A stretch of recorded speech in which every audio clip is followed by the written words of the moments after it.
Assalamualaikum warahmatullahi wabarakatuh. Perkenalkan, nama saya Ita Puji Lestari, NIM 206190037. Saya dari jurusan Manajemen Pendidikan Islam semester 4 di kelas MPIB. Di sini saya akan membuat video presentasi dari mata kuliah Manajemen Berbasis Sekolah dengan tema artikel otonomi sekolah atau madrasah. Dan saya dari kelompok 1.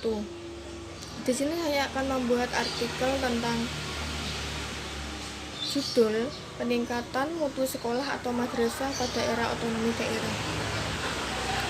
Untuk penjelasannya lebih lanjut silahkan tonton video saya sampai selesai ya. Sekian, wassalamualaikum warahmatullahi wabarakatuh. Oke, langsung saja saya akan menjelaskan judul artikel tentang peningkatan mutu sekolah madrasah pada era otonomi daerah. Dari judul artikel saya itu menjelaskan bagaimana sekolah atau madrasah tersebut bisa meningkatkan mutu otonomi daerah pada sekolahnya. Itu bagaimana? Untuk penjelasannya lebih jelas, pada poin pertama yaitu memasuki abad ke-22, tepat tahun 2021 ini, menurut saya bahasa Indonesia dihadapkan pada perubahan global yang menuntut adanya sistem keterbukaan politik, ekonomi, dan budaya. Apalagi pada sistem politik ini pada saat ini aneh ya menurut saya untuk sekolah atau madrasah ini, apalagi saat pandemi dan COVID. Dan sistem ekonomi pada saat ini sangat rendah sekali karena adanya COVID, diberlakukannya PPKM sehingga mengurangi penghasilan orang tua atau semua masyarakat karena ditentukan waktu yang sangat terbatas. Era ini disebut dengan era persaingan bebas dan keunggulan teknologi informasi. Semua aspek kehidupan akan berubah secara drastis yang diiringi dengan semakin tidak jelasnya batasan regional. Era reformasi yang sedang kita jalani ditandai oleh beberapa perubahan dalam berbagai bidang kehidupan, yaitu politik, moneter, hankam, dan kebijakan mendasar lain. Dan keinginan pemerintah yang digariskan dalam haluan negara agar pengelolaan pendidikan diarahkan pada desentralisasi, menuntut partisipasi masyarakat secara aktif untuk merealisasikan otonomi daerah. Karena itu pula perlu kesiapan sekolah sebagai ujung tombak pelaksanaan operasional pendidikan pada garis bawah. Nah, sistem pendidikan yang dapat mengakomodasi seluruh elemen esensial diharapkan muncul dari pemerintah kabupaten dan kota sebagai penerima wewenang otonomi pendidikan. Wewenang otonomi dan pendidikan yang selama ini dikelola secara terpusat atau sentralisasi harus diubah untuk mengikuti irama yang memasuki poin yang kedua, yaitu otonomi daerah sebagai kebijakan politik di tingkat makro akan memberi imbas terhadap otonomi sekolah sebagai subsistem pendidikan nasional. Seiring dengan bergulirnya otonomi daerah, terbukalah peluang untuk melakukan reorientasi paradigma pendidikan menuju ke arah desentralisasi pengelolaan pendidikan. Nah, peluang tersebut semakin tampak nyata setelah dikeluarkannya kebijakan mengenai otonomi pendidikan melalui strategi manajemen berbasis sekolah atau MBS. Dan bukan sekedar mengubah pendekatan pengelolaan sekolah dari yang sentralistik ke desentralistik saja, tetapi lebih dari itu melalui MBS diyakini akan muncul kemandirian sekolah tersendiri.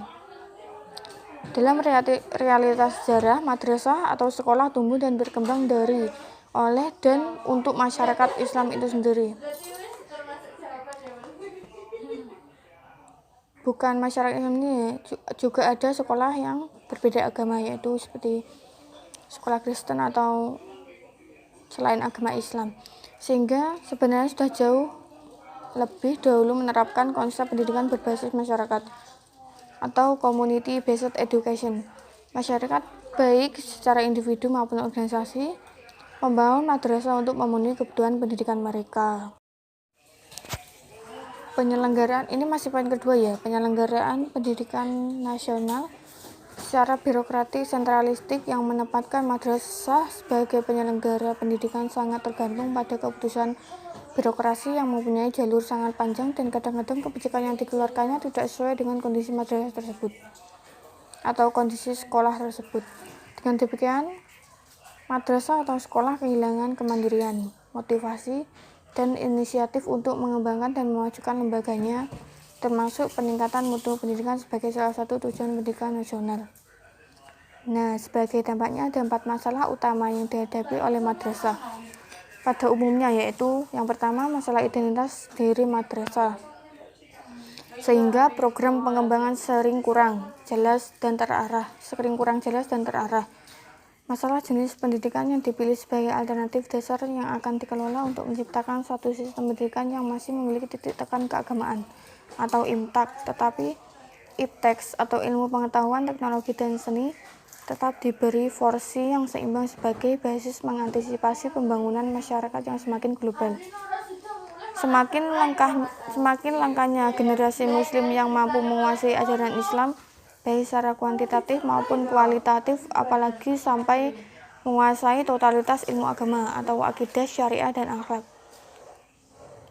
Yang terakhir yaitu masalah sumber daya internet yang ada dan pemanfaatnya bagi pengembangan madrasah itu sendiri di masa depan. Keempat masalah tersebut di atas intinya terkait dengan aspek manajerial, yakni manajemen pengembangan madrasah yang belum banyak bertolak visi dan misi, serta tujuan dan sasaran yang jelas, sehingga pengelolanya sering kurang terarah dan bahkan meninggalkan identitas madrasah sendiri.